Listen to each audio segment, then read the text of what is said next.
Herkese iyi günler arkadaşlar. Kanalımıza hoş geldiniz. Sinem Ünsal yurt dışı çıkışı yasağıyla serbest bırakıldı. Sinem Ünsal yurt dışı çıkışı yasağıyla serbest bırakıldı. Gözaltı kararı verilen ve ifade vermek üzere Mardin'den İstanbul'a gelen Sinem Ünsal, işlemelerin ardından yurt dışı çıkışı yasağı şeklinde adli kontrol şartlarıyla serbest bırakıldı.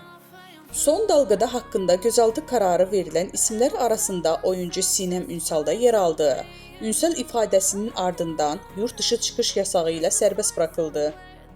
Ünsal süreçle ilgili yaptığı açıklamada adımın böyle bir konuyla anılmasından dolayı çok derecede üzgünüm ancak gerçeklerin ortaya çıkacağına inanıyorum ifadelerini kullanmış ve en kısa sürede ifade vermeye gideceğim söylemişti.